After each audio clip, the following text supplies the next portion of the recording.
Nicolas Jamin.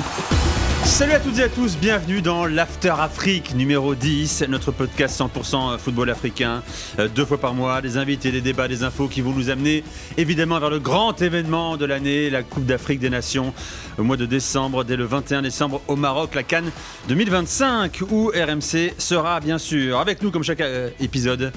Notre spécialiste, entre autres, football africain, Hamza Ramani. Salut Hamza. Salut Nico. Cette semaine dans l'After Afrique, 3 thèmes, 3 questions majeures. Les voici, les clubs africains peuvent-ils créer la surprise à la Coupe du Monde des clubs qui débute le 14 juin? Pourquoi Sadio Mané zappe la sélection sénégalaise pour la première fois en 13 ans? Et comment le plus jeune coach français au monde est devenu champion de Côte d'Ivoire? Alexandre Lafitte, c'est son nom, il a 28 ans.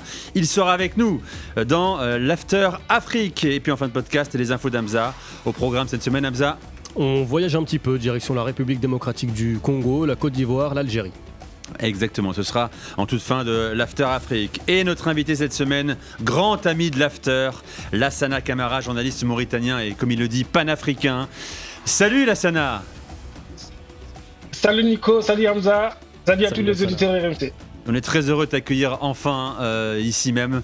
On t'avait accueilli plusieurs fois et notamment pendant la CAN en Côte d'Ivoire l'année dernière. Lassana, combien de CAN à ton palmarès pour l'instant toi? Combien de participations? Depuis la CAN 2017, oui, ça commence à avoir plusieurs CAN. Et puis il y a des Coupes du Monde, des Euros également. Tu es aussi supporter de l'équipe de France, Lassana. Si on a le temps, il faudra qu'on raconte également ton histoire. On est très heureux de t'avoir encore une fois à nos côtés cette semaine. C'est parti pour l'épisode numéro 10 de l'After Afrique. Avec Total Energy, vibrons ensemble sur RMC. Alors la Coupe du Monde des clubs débute donc dans quelques jours, un mois de compétition, 32 équipes, au milieu des PSG, Manchester City, Chelsea, Real Madrid, Inter Milan, Juventus Turin. 4 clubs africains, le club égyptien d'Al Ahly, vainqueur de 3 des 5 dernières Ligues des Champions de la CAF, le Wydad Casablanca, vainqueur de la Ligue des Champions 2022, les Sud-Africains des Mamelodi Sundowns, malheureux perdant de la dernière finale de Ligue des Champions, et l'Espérance de Tunis. Que peuvent espérer ces 4 clubs africains au milieu des mastodontes européens? Qui a le plus de chances d'aller loin? On va en débattre, bien sûr. Alors, Hamza, précisons déjà. Pourquoi ces 4 clubs-là, c'est pas les meilleurs clubs actuellement du continent africain? Pas aujourd'hui en juin 2025 au classement au coefficient CAF, mais ce sont les clubs qui soit ont remporté la Ligue des Champions, c'est comme pour l'Europe, il faut soit remporter la Ligue des Champions pour se qualifier, ça a été le cas notamment, tu le disais, d'Al Ahly et du Wydad, soit sinon être très très bien classé au niveau du coefficient CAF, et les clubs qui n'ont pas remporté... C'est les 4 premiers en fait. Exactement, les clubs qui n'ont pas remporté la Ligue des Champions mais qui sont le mieux classés sont qualifiés. C'est pour ça par exemple que l'on a les Mamelodi Sundowns. Donc il n'y a pas de favoritisme, hein. On s'appuie sur un classement établi sur 4 ans. Ils seront donc présents à la Coupe du Monde des clubs. Lassana, on va bien sûr parler des chances des clubs africains dans cette Coupe du Monde des clubs. D'abord dire, Lassana, c'est une opportunité pour ces clubs-là, cette nouvelle compétition qui a été critiquée notamment par les Européens, parce que ça rajoute une compétition. Comment, en Afrique, on aborde cette compétition internationale, la première compétition sur un mois au niveau mondial? Est-ce que c'est une chance, une aubaine pour les clubs africains, selon toi? C'est une énorme aubaine. On n'a pas la même vision que les Européens. Les Européens, les clubs sont déjà riches. Il y a la Ligue des Champions qui apporte gros. On a l'impression que cette compétition, ça serait comme Brest qui était en Ligue des Champions, qui a gagné ses matchs, qui a tout simplement gonflé son budget par 3 ou par 4. Là, pour un club africain qui va jouer cette Coupe du Monde de clubs, c'est pour la pérennité du club. C'est énorme pour beaucoup de clubs. À part Al Ahly du Caire, qui a son propre... À part Al Ahly du Caire, qui a son propre stade, qui a les moyens énormes, plus le Mamelodi Sundowns où le président est milliardaire, les autres clubs, c'est des clubs qui se structurent, qui ont peu de moyens, qui essayent d'aller en avant. C'est une énorme opportunité, cette Coupe du Monde de clubs pour le club africain. T'as raison, hein, et il le dit, Lassana, Hamza, si on parle de budget, parce qu'on ne se rend pas bien compte en Europe, hein, le fossé en termes de budget entre les gros clubs, même les clubs moyens européens et les meilleurs clubs africains, les Brésiliens du Mamelodi Sundowns, c'est environ 35 millions d'euros de budget, c'est le club le plus riche d'Afrique. C'est ça.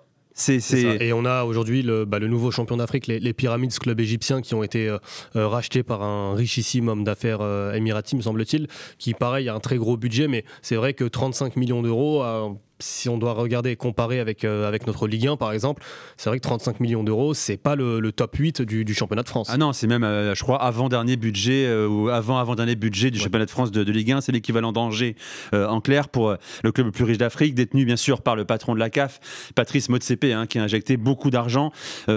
Tiens, le Borussia Dortmund, adversaire du Mamelodi sur la Coupe du Monde des clubs, c'est plus de 500 millions d'euros, par exemple, de budget cette année. Donc, d'un côté, oui, c'est injuste parce que tu pars du principe que l'intégralité des participants doivent avoir le même montant au moins de base, de prime de participation. Mais d'un autre côté, imaginez si vous donnez le même montant au Real Madrid ou à un club africain, ou pire, à Auckland City, le club d'Océanie, ça va créer au sein même du continent des déséquilibres financiers encore plus importants. Et malheureusement, c'est comme ça que tu vas arriver justement à créer des fossés dans les championnats, des fossés aussi en Ligue des Champions. Et à l'exception, si tu n'as pas la possibilité d'avoir un milliardaire comme le club de Pyramids que je viens de citer, ou les Mamelodi Sundowns, tu ne pourras plus réussir, même avec un projet sportif ambitieux, tu ne pourras plus réussir à compétir, à rivaliser face à ces clubs africains qui disputent la Coupe du Monde des clubs. Tu comprends le raisonnement, j'entends, c'est cohérent à ce que tu racontes, mais on va dire, on vous donne moins d'argent pour pas créer un écart trop gros avec d'autres locomotives africaines. Tu vois, le raisonnement, il est un peu... Bien sûr, mais en même temps, discutable. C'est vraiment un raisonnement que je peux comprendre. Oui, tout à fait. Ça reste cohérent, bien sûr. Alors, je rappelle les groupes des clubs africains. Al-Ahly sera dans le groupe A avec l'Inter Miami, premier match le 15 juin. Après, il y aura Palmeiras, les Brésiliens, le 19 juin, et Porto pour finir le 24 juin. Groupe G pour le Wydad Casablanca avec Manchester City, ce sera le premier match le 18 juin, Al-Ain, le club émirati, le 26 juin, et la Juventus le 22 juin. Groupe F pour les Mamelodi Sundowns face aux Brésiliens de Fluminense, le Borussia Dortmund, ils commenceront par les Sud-Coréens d'Ulsan. Et enfin le groupe D, ce sera Espérance de Tunis avec Flamengo pour démarrer le 16 juin, Chelsea le dernier match, et au milieu il y aura Los Angeles, bien sûr, les Américains. Alors, je pose la question de manière très brève, vous me répondez, et après on développera les limites et les qualités des 4 clubs représentés. Quel est selon vous celui qui a le plus de chance, Hamza, d'aller loin dans la compétition? Ça veut dire quoi, aller loin? Déjà, passer le premier tour. Ce serait déjà une première étape. Pour moi, j'en vois 2 sur lesquels je fonde quand même des espoirs assez importants. Al-Ahly, parce que dans le groupe A, c'est un groupe assez équilibré finalement, où je pense que le club égyptien a la possibilité de mettre en danger les 3 équipes, même si Porto reste une équipe d'un niveau assez relevé. Mais on rappelle aussi que Porto a connu une saison difficile en championnat, très loin derrière le Sporting, très loin derrière Benfica. Al-Ahly, au niveau de la confiance, vient de remporter son championnat. Donc voilà, tu te dis que même sur une rencontre de 90 minutes, tu peux être en capacité de mettre Porto en danger. Mais avant de parler de Porto, moi, c'est le match d'ouverture de la compétition. Al-Ahly, Inter Miami. L'Inter Miami qui a réalisé une saison historique l'année dernière, qui a battu des records en MLS. Qui est en grande difficulté cette saison, depuis qu'ils ont changé d'entraîneur. Javier Mascherano est l'entraîneur de l'Inter Miami.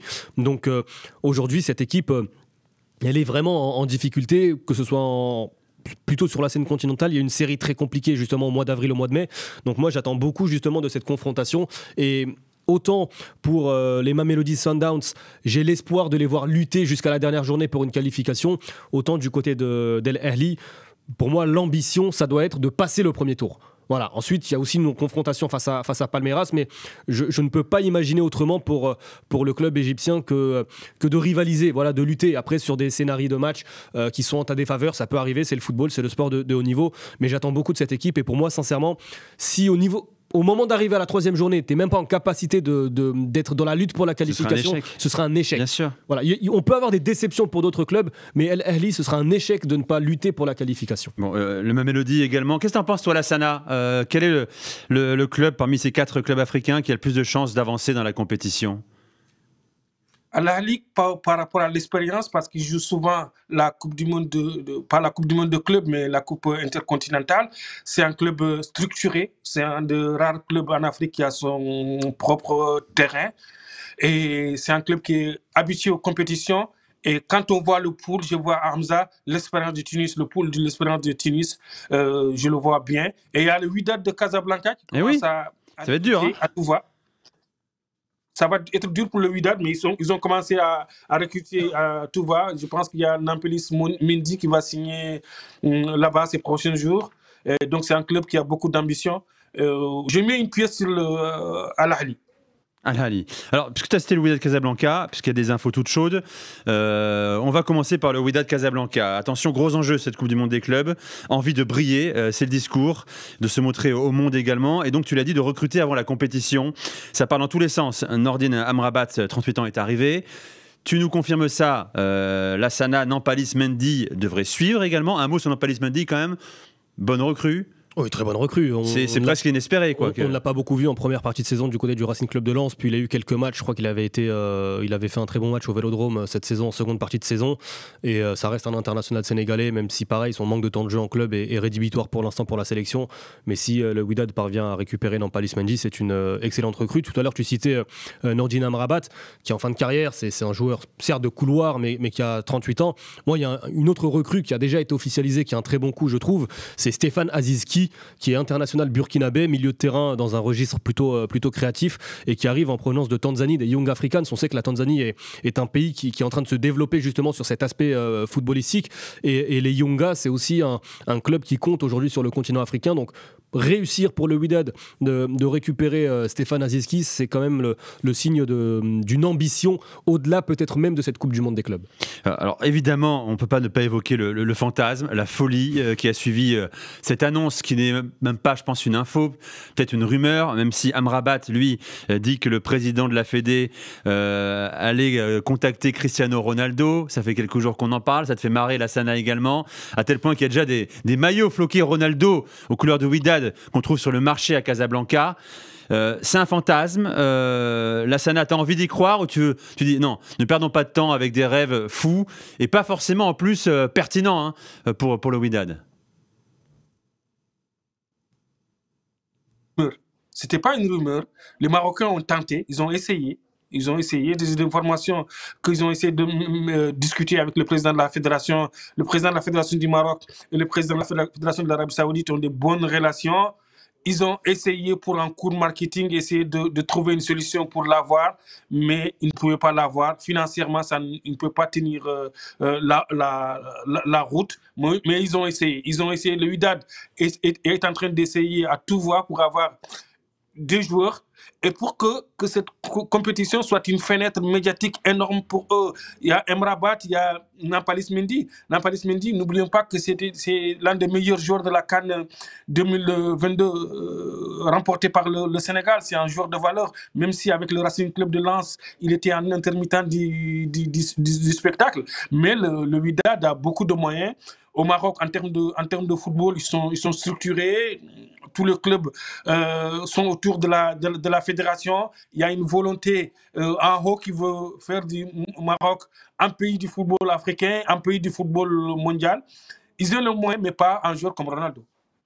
Ronaldo, il y a d'autres noms. Il y aurait les discussions également avec Vincent Aboubakar, international camerounais, qui vient du club de finir au club turc Hatayspor, où il a marqué 8 fois cette saison en 28 apparitions. On parle aussi de Hakim Ziyech, sans club aujourd'hui. On parle de Sofiane Bouffal également. Ce que disait Lassana Hamza, il y a une approche marketing pour le Wydad Casablanca. Il y a des critiques au Maroc par rapport à cette approche-là, justement. Non, commencez pas à empiler des vedettes ou anciennes vedettes du football qui vont rien nous apporter sur la durée.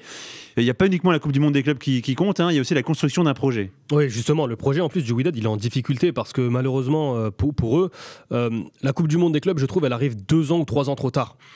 Faut savoir que depuis le départ de Walid Regragui à l'été 2022 pour prendre la sélection du Maroc, aucun entraîneur n'a fait une saison complète. Et depuis 3 ans, donc depuis le départ de Walid Regragui, le Wydad a connu 9 entraîneurs. 9 entraîneurs en l'espace de 3 ans, et je ne parle pas d'intérimaires, je parle vraiment des entraîneurs. À titre de comparaison, j'ai vu cette stat, j'ai halluciné. Liverpool, 133 ans d'histoire, 22 entraîneurs. Donc c'est l'instabilité qui a coûté cher au Wydad, qui ne s'est pas qualifié cette saison. Le Wydad n'a pas disputé la moindre compétition continentale, ni la Ligue des Champions, ni la Coupe de la Confédération. Ils ont amené Roulani Mokoena, l'ancien entraîneur des Mamelodi Sundowns, en début de saison.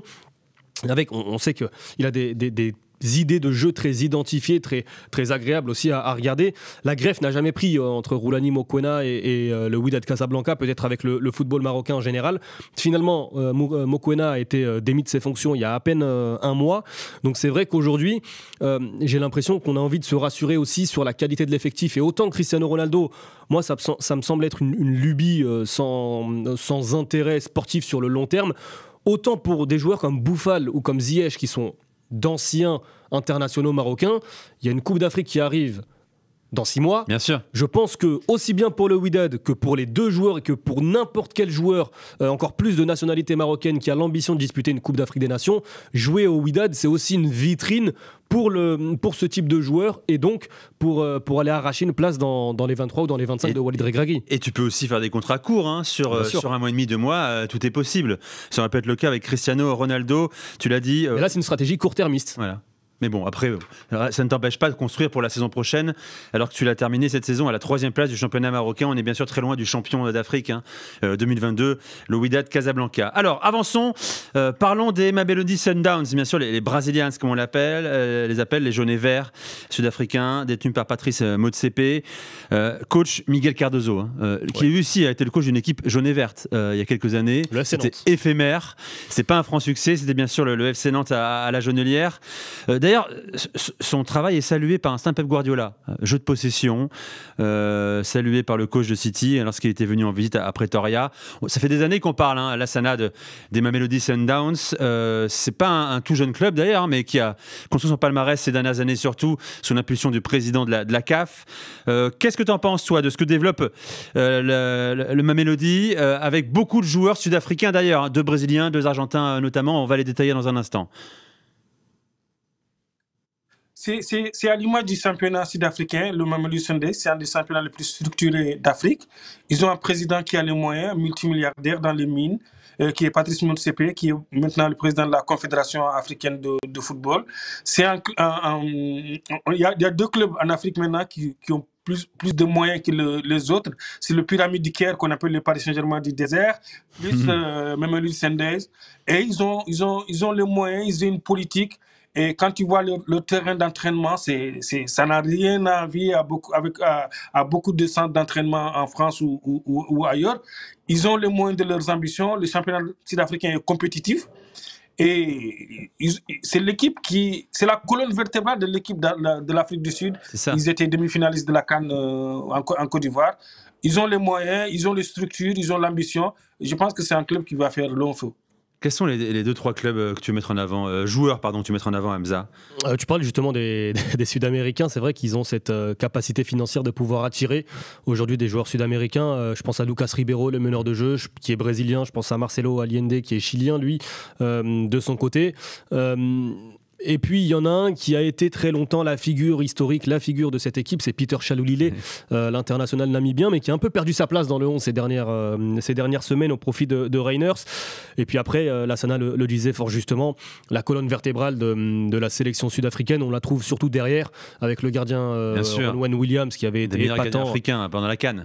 Exactement, on a aussi cette défense, les latéraux, Moudao à droite, Modiba à gauche, Kekana en défense centrale, Tebo Mokoena qui avait inscrit ce coup franc face au Maroc justement en 8e de finale de cette CAN. Donc le socle défensif ressemble quand même beaucoup à ce que l'on voit en sélection. Et puis derrière, pour la créativité offensive, on a de plus en plus effectivement de joueurs sud-américains. Un dernier mot sur Themba Zwane, qui est le meneur de jeu de cette équipe et de la sélection.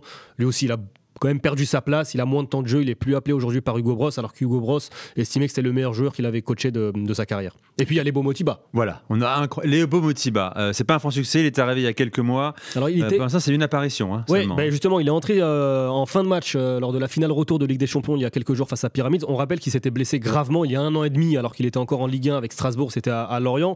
Il n'a plus rejoué depuis parce qu'il a eu énormément de problèmes physiques. Et là, manifestement, il serait apte à disputer cette Coupe du Monde des clubs. Voilà pour le Mamelodi Sundowns. Je rappelle le programme. Ça commencera par Ulsan, les Sud-Coréens. Donc il y a un match, je pense, pour si tu veux te qualifier, il va falloir au moins remporter. Un point, voire une victoire. Ensuite, tu enchaîneras par le Borussia Dortmund, ce sera plus dur. Et puis Fluminense également, pourquoi pas. Attention, c'est redoutable aussi, ce sera le 25 juin. Et puis un mot encore pour clore le sujet Mamelody Sundowns. On rappelle, ils ont perdu la finale de la Ligue des Champions il y a quelques jours sur une double confrontation. Ils ont réussi à éliminer le géant Al Ahly en demi-finale avec de la réussite sur la règle du but à l'extérieur qui est encore valable en Afrique et sur un CSC à la toute dernière minute. Et puis un dernier mot, Mamelody Sundowns, c'est 8 titres de champion consécutifs remportés en Afrique du Sud. C'est 10 titres de champion sur les 12 dernières années. Voilà pour le Mamelody. Justement, tu parlais d'Al Ahly, qu'ils ont sorti en demi-finale de la Ligue des Champions de la CAF. Al Ahly est-il encore le vrai représentant du continent africain? Le club du siècle, comme on l'appelle, avec ses 12 Ligues des Champions de la CAF. Premier au classement cumulé des clubs africains ces 4 dernières saisons. Le coach, tu l'as cité tout à l'heure, Hamza, c'est José Rivero, ex-Celta Vigo, Orlando Pirates, qui a succédé au Suisse Marcel Koller, qui était lui été écarté en avril dernier après la défaite en demi-finale de la Ligue des Champions. Qui sont les 2-3 joueurs, Lassana, si tu veux bien me parler de Al Ahly, qui peuvent briller, notamment cette compétition contre Manchester City? Al Ahly, c'est comme Mamelody Sundowns, c'est l'équipe nationale, c'est l'équipe nationale de l'Égypte, Al Ahly. Donc c'est la colonne vertébrale de l'équipe nationale de l'Égypte. Dans l'équipe nationale de l'Égypte, il y a Mohamed Salah, Trezeguet, Marmouche. Al Ahly. Al Ahly, c'est un pays. C'est pas un club de football, c'est un pays, ce club-là. Ils ont des structures, comme j'ai dit, c'est le club en Afrique qui à ce niveau-là, qui a son stade. Et ils ont des supporters. C'est un club qui vit. Quand tu pars à Al Ahly, visiter leurs installations, ils ont pas seulement un club de football, il y a le basketball, il y a l'athlétisme et tout ça. Ils ont des restaurants pas possibles. Al Ahly, c'est un pays. C'est un pays. Les joueurs qu'il faudra suivre?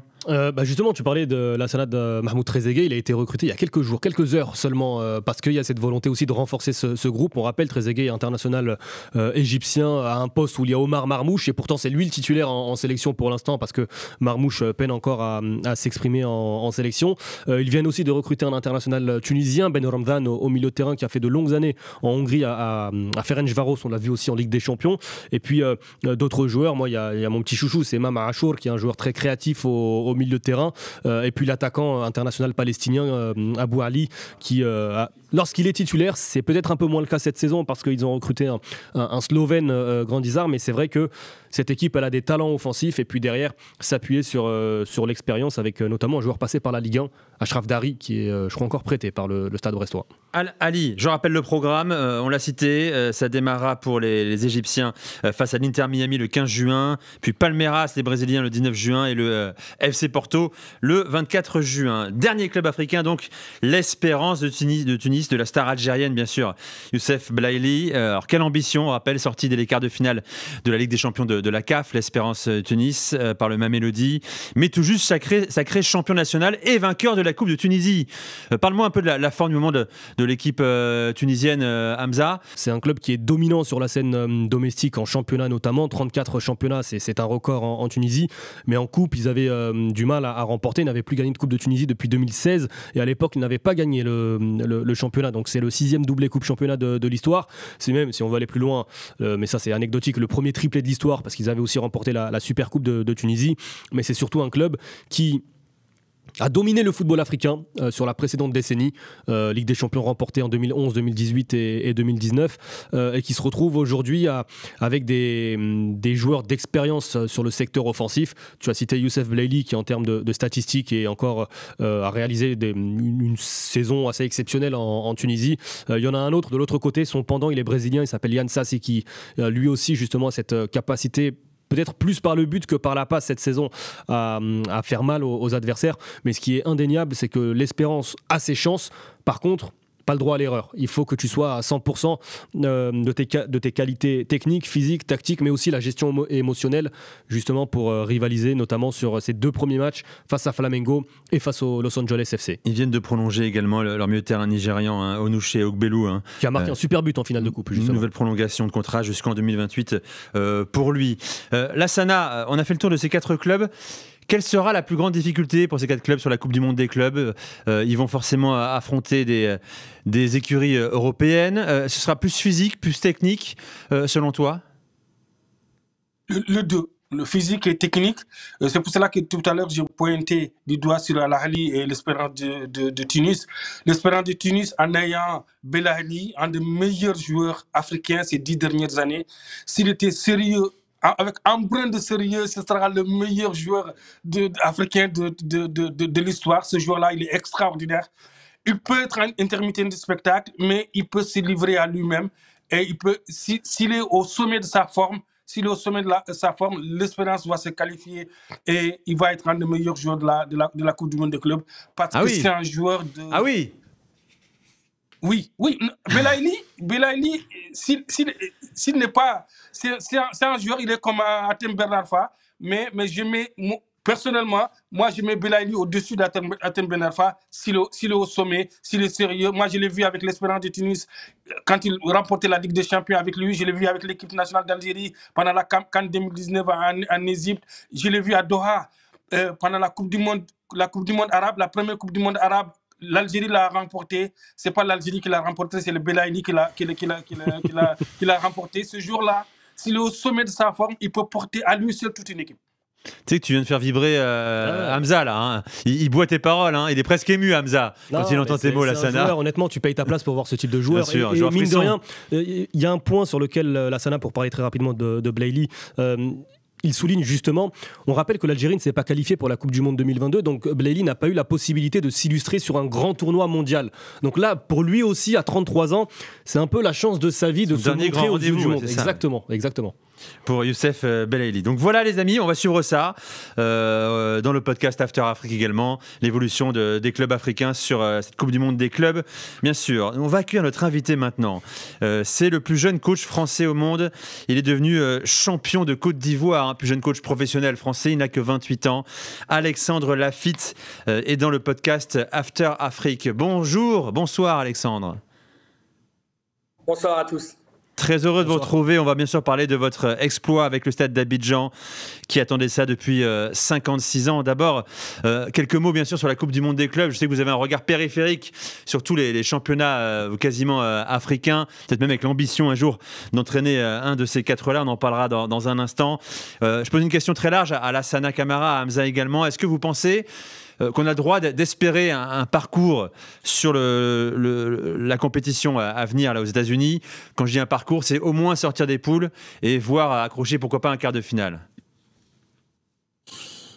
Ouais, je pense qu'Al Ahly naturellement, a pour ambition au moins de sortir de la phase de poule et par rapport au tirage, je pense qu'ils peuvent être ça peut être un objectif pour eux.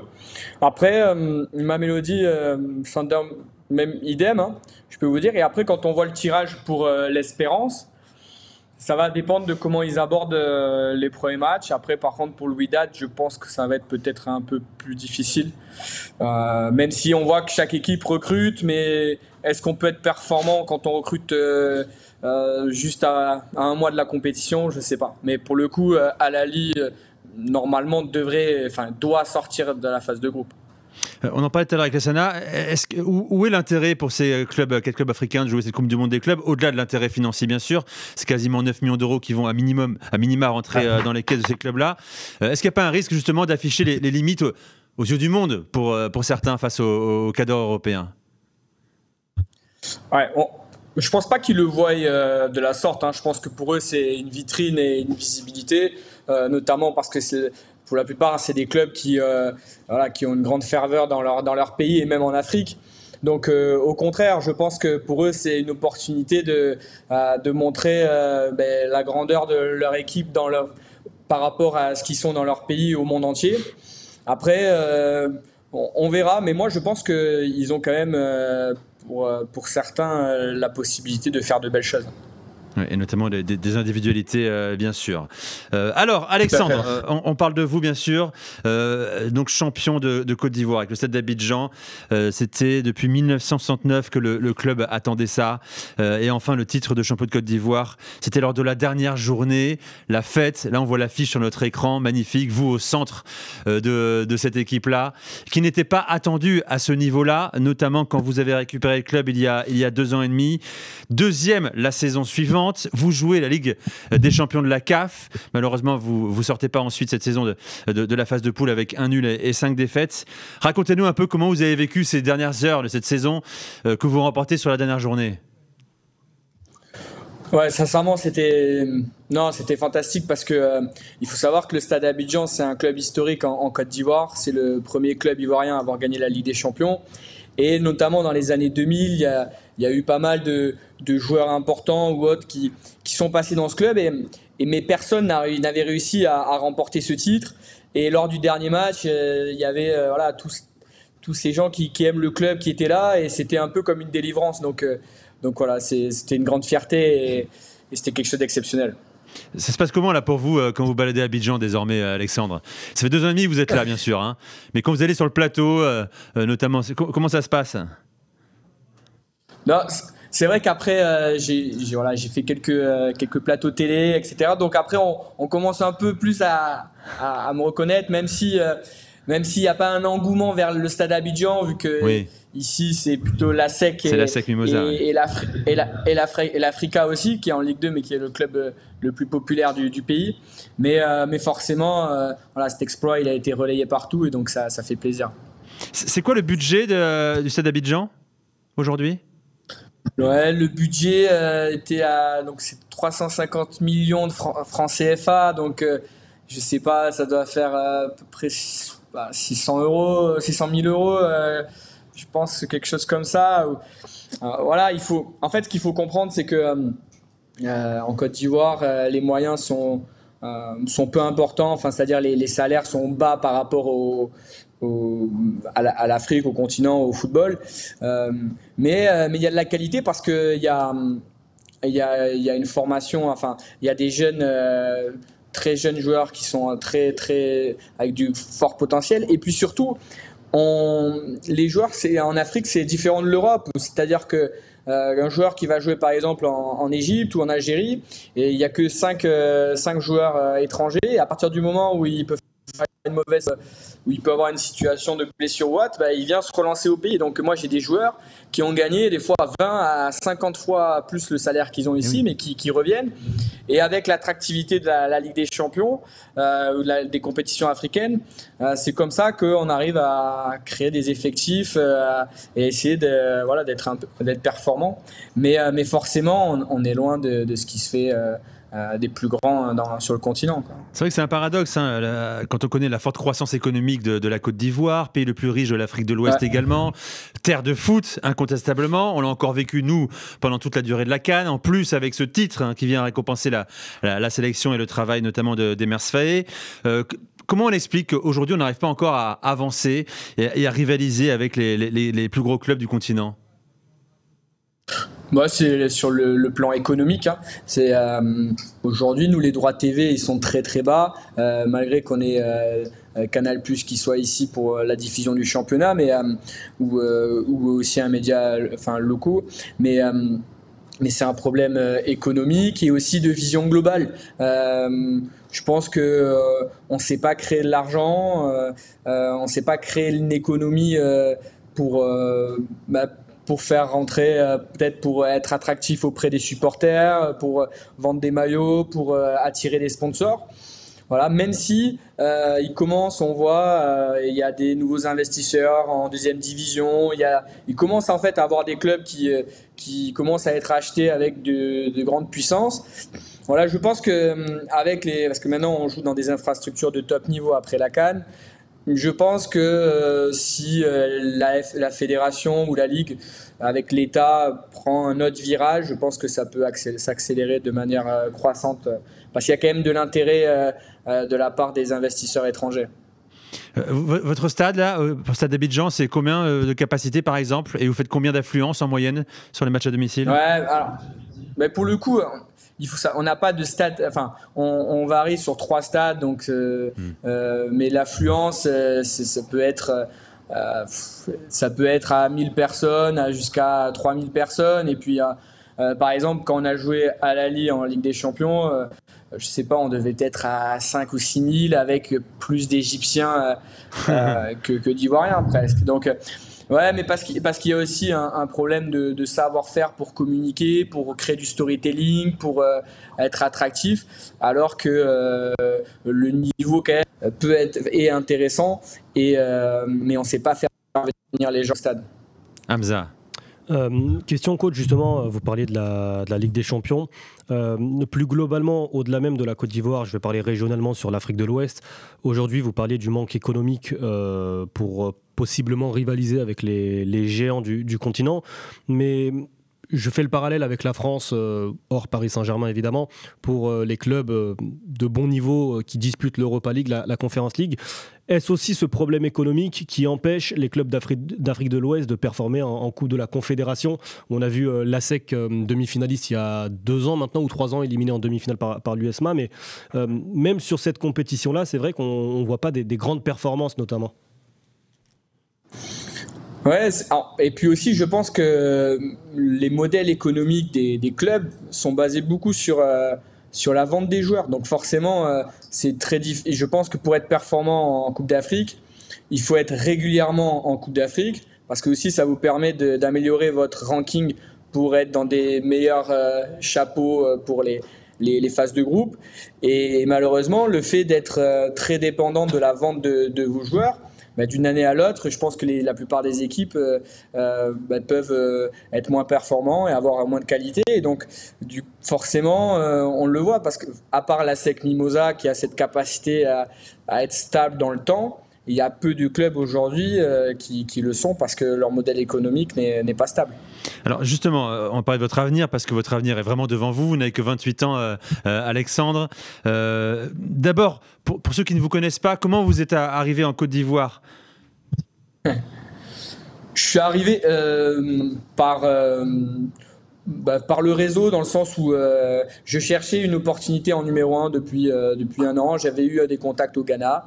Et puis, par mon parcours, j'avais rencontré des gens. Et puis, le Stade Abidjan, le président recherchait un jeune entraîneur. On m'a sollicité. Et puis, après 2 rencontres à Paris, on a décidé de travailler ensemble. Voilà comment ça s'est fait. Voilà. Oui, mais attendez, c'est quoi votre profil en arrivant? Parce que moi, si je me pointe au Stade Abidjan et je dis voilà, j'ai envie d'entraîner, ok, je passe un bon entretien, on te confie l'équipe. C'est pas comme ça, la vérité. C'est qu'il y a un cheminement. Il y a un cheminement avant, quand même. Non, il y a un cheminement. Non, je suis issu d'un parcours universitaire, voilà, où j'ai fait une licence et un master à Tarbes en STAPS. En parallèle, du coup, j'ai travaillé, j'ai encadré des jeunes équipes, des catégories de jeunes, des équipes féminines. J'ai été adjoint en National 3, National 2, avant de partir entraîneur adjoint au Paris FC dans l'équipe professionnelle féminine. Je suis passé aussi par la PSG Academy, puis je suis passé aussi à Guignon dans le staff de l'équipe première. Donc le parcours n'a pas été forcément linéaire. J'ai eu toujours l'appétence et la volonté de me former dans tout ce qui était autour de l'entraînement, que ce soit en France et à l'étranger. Et j'ai eu toujours cette ambition, cette volonté de vouloir à un moment donné être numéro 1. Et donc, donc j'ai créé aussi la rencontre, l'opportunité pour qu'un jour on puisse m'appeler. Voilà. C'est pas aussi simple qu'on puisse le croire. Alexandre, il y a avec nous aujourd'hui Lassana Camara, journaliste mauritanien qui a le bras très très long, qui a un énorme réseau. Je suis sûr qu'il peut éventuellement vous proposer d'ici quelques mois la sélection mauritanienne, Lassana, non? Qu'est-ce que tu en penses? C'est un bon profil? La sélection mauritanienne est déjà prise, mais quand tu es champion de la Côte d'Ivoire, ça t'ouvre toutes les portes. Félicitations déjà pour ce que vous avez fait. Moi, je pense que le football ivoirien profite un peu de la CAN, la dernière CAN. Ils ont bien organisé ça. L'engouement commence à venir. La Côte d'Ivoire venait de loin. Il y a même beaucoup d'équipes qui jouent leur compétition internationale, leur match. Tout le monde se joue au Maroc. Souvent, maintenant, ça se joue en Côte d'Ivoire. Il faut que la fédération profite de ça. Il faut que l'ambition revit de ça. C'est pas facile. Parce que quand il y a que l'ASEC Mimosa qui a les moyens, l'Africa Sport a disparu. Je pense que le Stade d'Abidjan peut profiter de cet espace-là pour concurrencer l'ASEC Mimosa ou bien même être premier. En Afrique de l'Ouest ou partout en Afrique, les clubs n'ont pas de... Ils vivent des poches des présidents. Donc, soit des poches des présidents ou de la vente de joueurs, la billetterie n'existe pas. Mais est-ce que l'exemple de la Tanzanie que Hamza l'a dit tout à l'heure, où ils essaient d'avoir des supporters, de rivalité dans la ville, à Abidjan, si vous créez un écosystème de rivalité entre Mimosa et les stades d'Abidjan, en faisant des concerts tout le temps pour les clubs et tout ça, je pense qu'avec la musique, la culture ivoirienne, ils peuvent aider ces clubs-là à avoir plus la formation du lendemain qui chante. Ah, je suis entièrement d'accord. C'est l'exemple que je prends à chaque fois. C'est qu'aujourd'hui, nos meilleurs joueurs, souvent, ils sont transférés en Tanzanie et qui perçoivent des salaires comme même en net en France ou en Europe. Mais parce qu'il faut être capable de se structurer, d'avoir une volonté globale. Voilà. Eux, ils ont eu des droits TV qui sont très importants, qui sont arrivés. Et derrière, avec des exigences tout autour des matchs, de l'environnement, de la structure des clubs, qui font qu'ils sont en train de développer une économie et forcément les clubs deviennent de plus en plus compétitifs. Mais ça, il faut que ça vienne d'une volonté globale et je pense qu'elle doit être poussée par en haut de la fédération, voire du ministre. Faut que ça vienne de tout en haut, sinon ça ne marchera pas. Alors Alexandre, quel est l'avenir pour vous personnellement quand on a 28 ans, qu'on est champion de Côte d'Ivoire, on est au sommet de la vague de cette jeune carrière d'entraîneur? Est-ce qu'on ne peut pas en profiter justement, surfer le plus longtemps possible et en profiter pour aller voir l'étage au-dessus? L'étage au-dessus, ça peut être un club africain plus important, avec plus de moyens, des meilleures structures aussi, ou alors retrouver l'Europe pour un banc national Ligue 2, Ligue 1 par exemple. C'est quoi l'ambition à court terme, Alexandre? L'ambition à court terme, elle est naturellement d'être dans un projet qui me permettra de pouvoir continuer à évoluer. Je sais pas, je peux rien dire si ça sera en Europe ou encore ici ou en Afrique. Après, j'ai une problématique de diplôme qui me freine sur certains projets. Et sinon, aujourd'hui, je serais en capacité de vous dire que je serai ailleurs. Mais on va essayer de surfer sur ça pour avoir mieux, ou du moins pour avoir un projet qui permet de pouvoir continuer à espérer dans quelques années d'avoir mieux, quoi.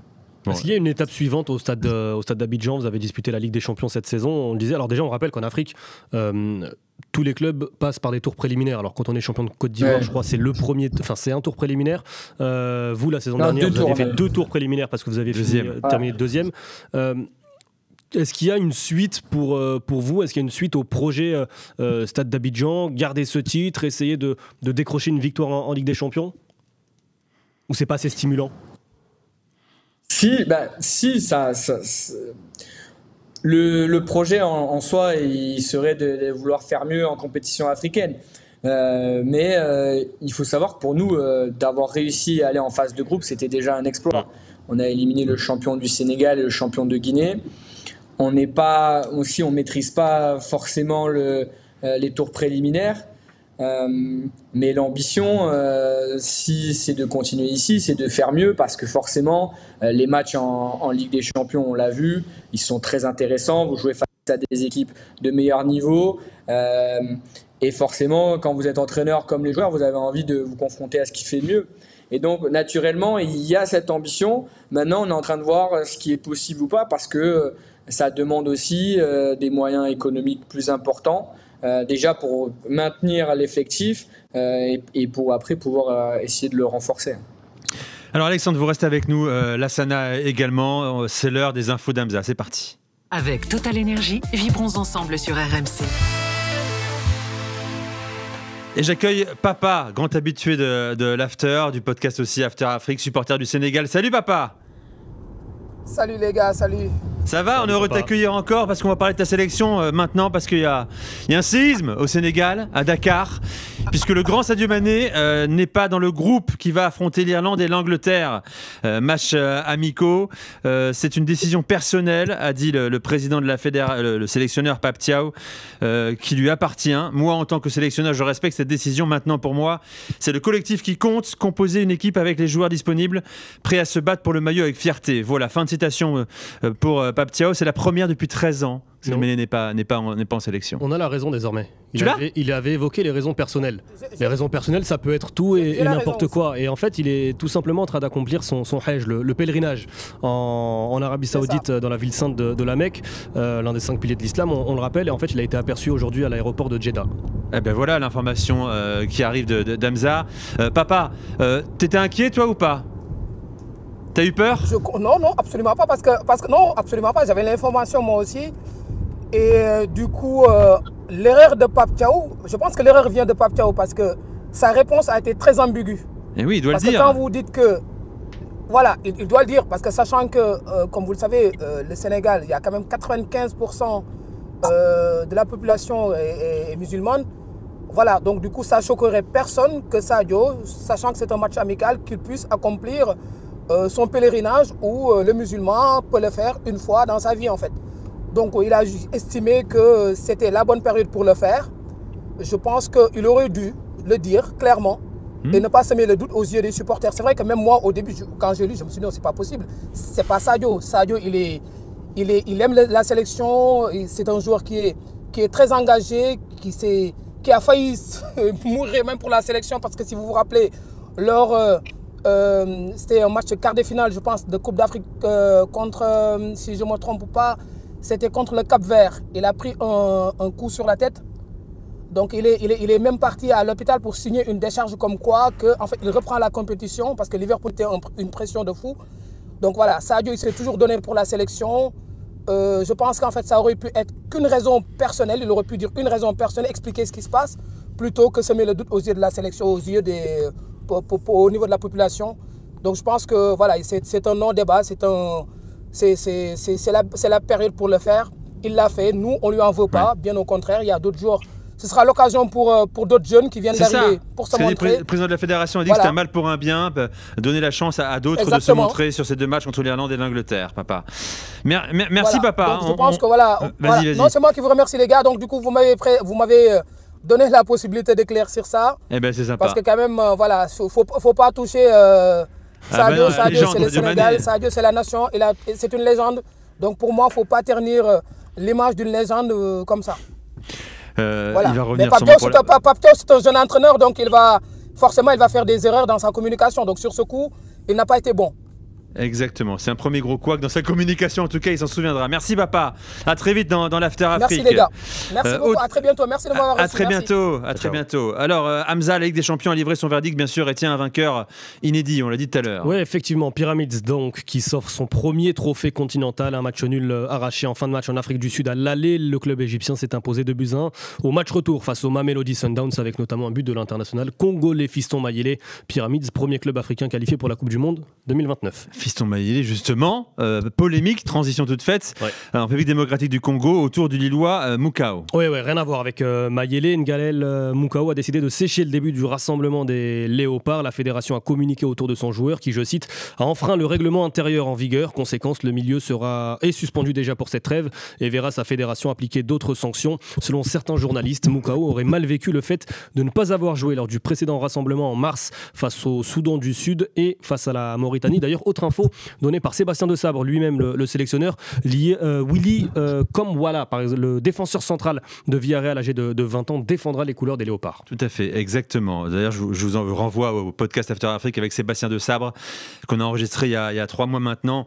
C'est en ligne. Alors, problème administratif pour 2 joueurs de la Côte d'Ivoire. Oui, Emers Faye fera sans Amad Diallo ni Mario Dorgelès pour le rassemblement au Canada et le tournoi amical à Toronto. 2 matchs amicaux prévus face à la Nouvelle-Zélande puis au Canada. Emmanuel Laté et Mauric Banet, le joueur du Stade de Reims, remplacent les 2 absents.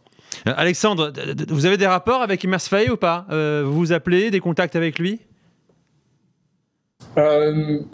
Des contacts, de temps en temps. Après, on n'a pas, il n'a pas de à sélectionner chez moi, donc. Oui. Mais bonne relation, donc non, sur ce côté-là, il n'y a pas de souci. Ce serait bien d'intégrer la sélection ivoirienne aussi, au moins adjoint d'Emers Faye. Vous prenez Alexandre? On écoute, on voit. Très bien, bonne réponse. Déjà très expérimenté, évidemment. Et puis enfin, un groupe, dernière info, Hamza, également amputé de 2 joueurs pour l'Algérie. Ouais, des tests physiques non concluants pour Kevin Guitou. Neymar Dabdelli, le latéral messin et le meneur de jeu d'Angers sont contraints de déclarer forfait pour les 2 matchs face au Rwanda, puis en Suède. Voilà Hamza pour nos infos. On a passé encore un très bon moment avec toi Hamza, avec Lassana Camara. Lassana, merci. La prochaine fois c'est en studio, hein, ici avec nous. Il n'y a pas de souci, pas de souci. Très heureux de t'avoir eu avec nous. Et puis merci Alexandre Lafitte. On attend de vos nouvelles, n'hésitez pas. Dès que vous avez un projet, même si vous restez au Stade d'Abidjan, vous nous le dites et puis on vous réinvitera. Merci et bravo encore pour ce titre historique pour le Stade d'Abidjan. Merci encore. C'est terminé pour cette semaine. Rendez-vous dans 15 jours pour un nouvel épisode du podcast After Afrique. Hamza, tu seras là, ce sera Gilbert Bribois à ma place. Excellente semaine à tous. Bye bye. RMC After Afrique.